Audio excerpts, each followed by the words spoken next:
Khabib Nurmagomedov. October 2018, UFC 229 in Las Vegas. Khabib Nurmagomedov defends his lightweight title by submitting Conor McGregor in the fourth round with a tight neck crank. Seconds later, instead of celebrating, Khabib launches himself over the cage and attacks Conor's teammate Dylan Dennis, sparking one of the wildest post-fight brawls in UFC history. The melee spills into the crowd and back inside the cage, with cornermen and security scrambling to separate fighters like it's a poorly planned WWE crossover.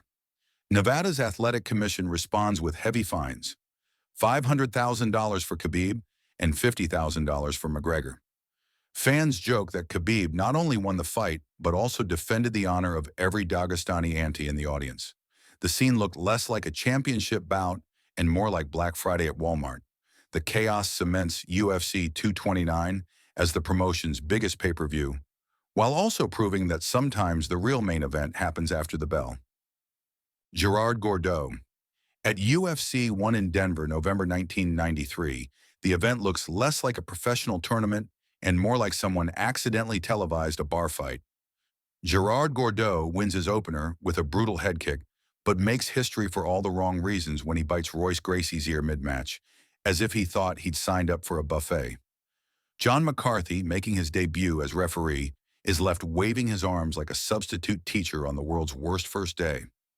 The Denver Athletic Commission quickly threatens to ban future cards, basically saying, you can't just let dudes gnaw on each other on pay-per-view. Fans still joke that Gordeau scored the UFC's first ever tooth-based takedown. Even Gracie said later he was shocked. He came to fight, not audition for Dracula 101. The UFC quietly bans Gordeau afterward, sending a loud early message that the only biting allowed moving forward would be in the post-fight interviews. Tito Ortiz. During the UFC 33-47 era, Tito Ortiz becomes the promotion's loudest heel, dodging a fight with Chuck Liddell while turning pressers into circus acts. He shoves, throws chairs, and even struts into events wearing a t-shirt reading, "Dana is my," which shockingly doesn't make contract negotiations smoother. At UFC 40, his feud with Ken Shamrock boils over into a chaotic brawl that sells pay-per-views but also makes the UFC look like pro wrestling without the scripts. Fans split between loving Tito's antics and wishing someone would just duct tape his mouth shut. Even Dana White admitted years later that Tito was a nightmare, and that was before the infamous boxing contract stunt. Ortiz's trash talk era drags the UFC into the spotlight, proving you could sell fights with insults, but also setting the standard that if you talk wild, you'd better back it up, or at least bring extra chairs to throw. Nick Diaz. At UFC 47 in 2004, Nick Diaz builds his reputation by taunting Robbie Lawler mid-fight, throwing hands while calling him out like it's a schoolyard scrap. 3 years later, he sparks one of MMA's wildest moments at Strikeforce in 2007, when Mayhem Miller interrupts Jake Shields' post-fight interview, leading Nick and his brother Nate to start a full-blown melee on live CBS television. The broadcast chaos embarrasses executives, forces the UFC to step in with fines, and nearly derails the sport's push into mainstream legitimacy. Meanwhile, Diaz's frequent marijuana suspensions turn into a running gag, with fans joking his cardio wasn't fueled by Gatorade, but something a little greener. Even Diaz once shrugged off the issue, claiming weed made him more focused, though regulators clearly disagreed. His off-cage antics keep him in headlines as often as his fights, ensuring that Nick remains both a cult icon and a commission's worst nightmare. TUF 1 cast. In 2005, The Ultimate Fighter Season 1 gives fans fights inside and outside the cage, with Chris Lieben drunkenly smashing doors after feuding with Josh Koscheck. The chaos escalates into a late-night scuffle that looks more like a frat party gone wrong than a reality show about professional athletes. Pranks spiral out of control, with urine in food and beds. Yes, someone thought pee sabotage was peak strategy. Even Forrest Griffin and Stephan Bonner, who would later deliver the UFC's most important fight, brawled in the house like unpaid interns fighting over the last slice of pizza. Somehow, instead of sinking the brand, all this madness works, and the ratings soar as casual fans tune in for the drama as much as the fights. Dana White later admitted he didn't know whether to shut the show down or hand out Emmy nominations. The UFC realizes trash talk and chaos sell, setting the tone for future seasons where mayhem becomes a feature, not a bug. Jason Miller. Strikeforce Nashville in April 2010 delivers one of MMA's most infamous live TV train wrecks when Jason Mayhem Miller storms Jake Shields' post-fight interview demanding a rematch. Within seconds, Nick and Nate Diaz treat the stage like a Stockton parking lot, unloading punches while Gilbert Melendez dives in like he's breaking up a bar fight. The melee unfolds live on CBS, horrifying network executives who probably thought MMA was supposed to look like boxing, not Jerry Springer with gloves. Commentators scramble to talk over the chaos, but the cameras capture every shove, stomp, and Stockton slap. The fallout is brutal. CBS immediately cuts ties with Strikeforce, killing its mainstream TV partnership overnight. In hindsight, Mayhem's timing was as bad as his defense against rear-naked chokes. The UFC quietly thanks its lucky stars. It's not their circus this time, though their turn would come soon enough. Jon Jones. In April 2015, Jon Jones, the reigning UFC light heavyweight champion with 8 straight title defenses, finds himself in a police blotter instead of a fight poster.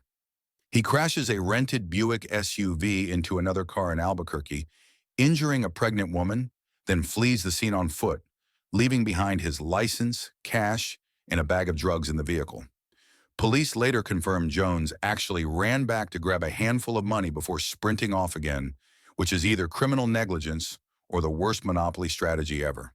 The UFC strips him of his title, suspends him indefinitely, and slaps a fine on top of the legal mess. Court dates, mugshots, and headlines replace highlight reels for the next several months. At this point, Jones has more comebacks in courtrooms than inside the octagon. The UFC braces for another PR storm, knowing this won't be the last time Jon makes a mess outside the cage. Conor McGregor. April 2018 in Brooklyn, UFC 223 Fight Week, and Conor McGregor isn't booked to fight, but he still finds a way to headline. In a bizarre scene, McGregor storms the Barclays Center with a crew of nearly 20 men, grabs a moving dolly, and hurls it through the window of a bus carrying fighters. Michael Chiesa suffers facial cuts, Ray Borg ends up with an eye injury, and several bouts on the card are scrapped entirely. Police quickly charge McGregor with assault and criminal mischief, though the UFC later turns the chaos into promotional gold. Fans joke that Conor's most effective strike of the year wasn't a left hand but a piece of warehouse equipment. Somehow this rampage gets edited into a hype reel instead of a courtroom documentary. The UFC milks the footage for his eventual return against Khabib Nurmagomedov, proving that in MMA, even felonies can become pay-per-view trailers. Jorge Masvidal. March 2019 in London, Jorge Masvidal scores a violent knockout over Darren Till in the second round, but the real show happens backstage. While giving a post-fight interview, Masvidal spots Leon Edwards chirping from across the hall and casually walks over mid-sentence. Without hesitation, he delivers a quick flurry of punches, later branding it his now legendary 3-piece and a soda. The line goes viral instantly, with fans joking that Masvidal basically invented the UFC value meal. Edwards is left with a cut under his eye, while Masvidal somehow avoids suspension or fines. Apparently, in the UFC handbook, creative catchphrases count as self-defense. The altercation sets up years of heated rivalry, proving that sometimes the best promo material comes free of charge. Nate Diaz. At UFC 244 in November 2019, Madison Square Garden hosts Nate Diaz against Jorge Masvidal for the symbolic BMF belt, and the build-up is classic Diaz chaos. Press conferences devolve into profanity marathons, with Nate showing his usual mix of Stockton slang and half-smoked soundbites. The spectacle gets so big that even President Donald Trump sits cage-side, which might be the only time Diaz has ever shared an event with a U.S. president who curses less than he does. Inside the cage, Masvidal dominates until a ringside doctor stops the fight after 3 rounds due to a cut over Nate's eye. The crowd erupts in boos, furious that a New York physician dared to tell Nate Diaz he was too injured to fight. Something Nate has historically treated as a minor inconvenience, like forgetting his wallet at 7-Eleven.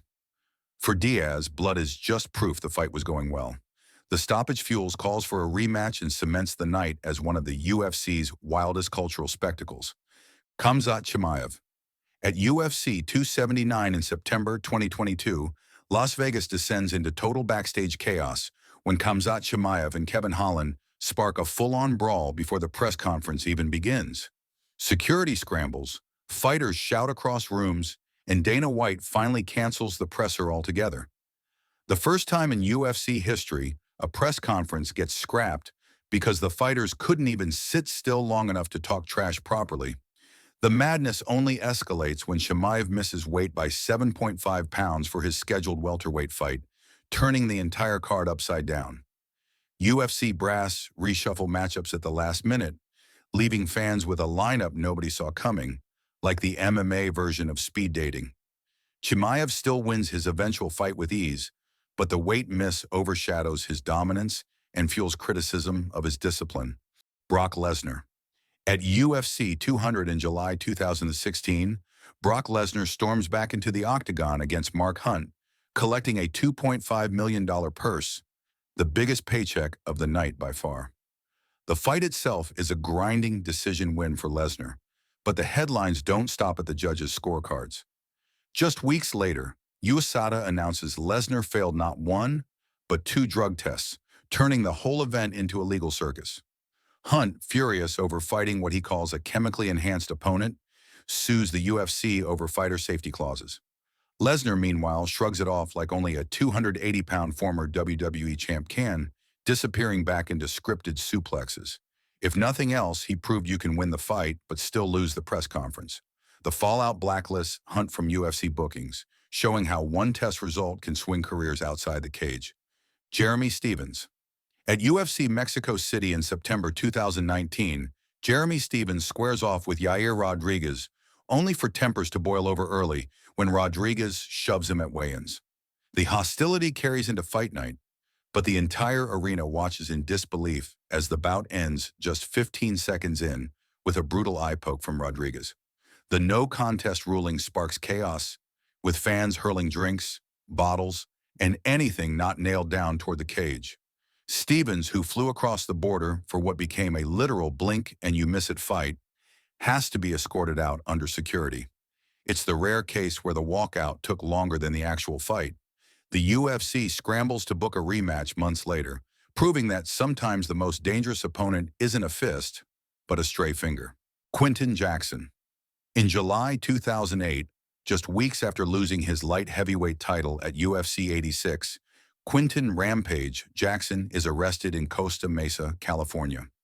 He leads police on a chase in his monster truck, painted with his own face on the side, before being stopped and detained. Rampage faces felony charges for evading police and reckless driving, with reports of multiple cars damaged. UFC President Dana White later bails him out, calling it a mental health break, though Rampage's mugshot becomes instant MMA lore. It's the only time in UFC history a fighter lost both his belt and his driver's license in the same month. The case eventually gets dismissed after counseling, but it cements Rampage as one of the UFC's most unpredictable figures. B.J. Penn. In 2019, B.J. Penn, the former UFC lightweight and welterweight champion, ends up in the news not for a comeback fight, but for throwing hands outside a bar in Hilo, Hawaii. The first video makes headlines when Penn drops a man with a clean right hand, reminding fans he still has knockout power even after a 7-fight UFC losing streak. But then the second video leaks, showing the same man flattening Penn on the street, and suddenly, it's rare to headline and get knocked out in the same night, but Penn managed it. The footage spreads everywhere, turning him into an instant meme across MMA forums, with fans dubbing it the parking lot Grand Prix. Dana White quickly announces Penn will never fight in the UFC again, though critics joke that streak already guaranteed it. The irony is that Penn, a Hall of Famer with world titles in 2 divisions, ends his combat sports career by brawling on asphalt instead of canvas. The viral clips draw more views than his UFC 101 win over Kenny Florian, which isn't exactly how a legend wants to measure career highlights. The fights also revive old jokes about Penn's tendency to take on Literally anyone, anywhere, whether it's Georges St. Pierre or a random drunk at closing time. If you enjoyed this, I'm going to be posting a lot here. I would greatly appreciate it if you could subscribe. Thanks for watching.